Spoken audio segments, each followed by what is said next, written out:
සාදරයෙන් පිළිගන්නවා නැවතත් ශක්ති ප්‍රොඩක්ෂන් YouTube channel එකට ඔයාලා හැමෝම. ඉතින් මිත්‍රෝනි මේ වීඩියෝ එක බලන්නේ ඇත්තටම වාසනාවන්තයෝ විතරයි. මේ වීඩියෝ එක ඔයාටත් හම්බුණා නම් අනිවාර්යෙන්ම ඔයා දැන් මේ වීඩියෝ එක බලනවා නම් ඔයා ඇත්තටම වාසනාවන්තයෙක්. ඇයි මම එහෙම කියන්නේ? මොකක්ද මං එහෙම කියන්න හේතුව? මේ වීඩියෝ එක ඔයා අවසානයක් වෙනකම් බලනවා නම් ඔයාට ඒක අනිවාර්යෙන්ම තේරුම් ගන්න පුළුවන් වෙනවා. ඉතින් ඔයා තාමත් අපේ YouTube channel එක subscribe කරලා නැත්නම් අනිවාර්යෙන්ම subscribe කරලා එකතු වෙන්න. එහෙනම් වැඩි කතා නැතුව අපේ වීඩියෝ එකට ඉක්මනින් යමු.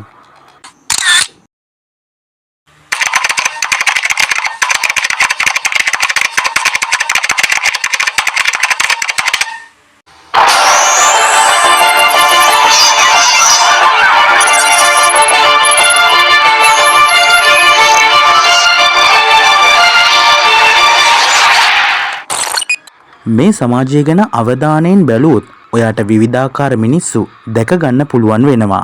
ඉතින් ඔයත් මමත් මේ මිනිස්සු හැමෝමත් තුවාල වෙලා ඉන්නේ, අසනීප වෙලා ඉන්නේ කිව්වොත් ඔයා එක පිළිගන්නවද? නැහැ. ඔයා එක කොහොමත් පිළිගන්නේ නැහැ. පොඩ්ඩක් හිතලා බලන්න මිත්‍රෝනි. ඔයාට කවුරු හරි බැන්නොත් ඔයාගේ හිත රිදෙනව නේද? එතකොට සමහරක් හිත දුර්වල අය අඬන්නත් පුළුවන්. ඒ වගේම මානසික පීඩනයට ලක් වෙන්නත් පුළුවන්. ඇත්තටම ඔයාට ඒ වෙලාවට තරහක් ආවොත් මූට මට දෙකක් ඇන ගන්න තියෙනවා නම් කියලා හිතුණුවාර අනන්තයි නේද? ඒත් පොඩ්ඩක් බලන්න මිත්‍රෝනි. මේ හැම එකක්ම ඇති වෙනවා, පවතිනවා, නැති වෙලා යනවා. ඒ වගේම ඔයාට බැන්න වචනෙත් ඇති වෙලා, පැවතිලා, නැති වෙලා යනවා. ඉතින් ඔයාට ඒ බැන්න කෙනා බැන්න මොහොතත් මේ වගේම නේද? ඔයා දන්නවද? එයා ඔයාට බයින්නේ එයාගේ හිස්තැනක් තියෙන නිසා කියලා. ඒ වගේම ඔයාට තරහා, දුක වගේ දේවල් ඇති වෙන්නෙත් ඔයාගේ හිස්තැනක් නිසා කියලා. ඔයා දන්නවද?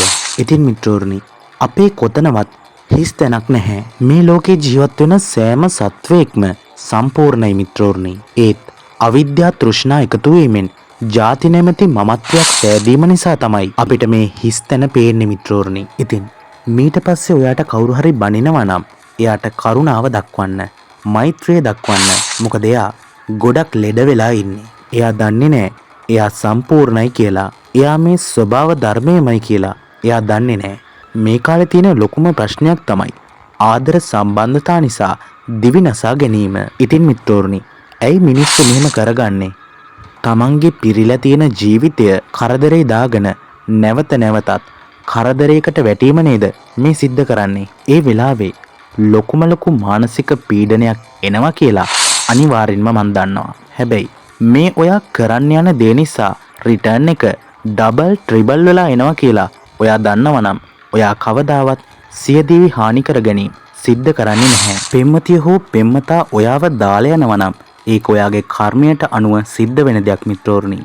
ඉතින් මෙන්න මේ වෙලාවේ තමයි අපි හොඳින්ම අවධානයෙන් අපි ගැන සිහිය පිහිටුවලා ඉන්න ඕන. ප්‍රේම සම්බන්ධතාව විතරක් නෙමෙයි, හැම දෙයකින්ම අපි සිහිය පිහිටුවල තමයි ජීවත් වෙන්න ඕන.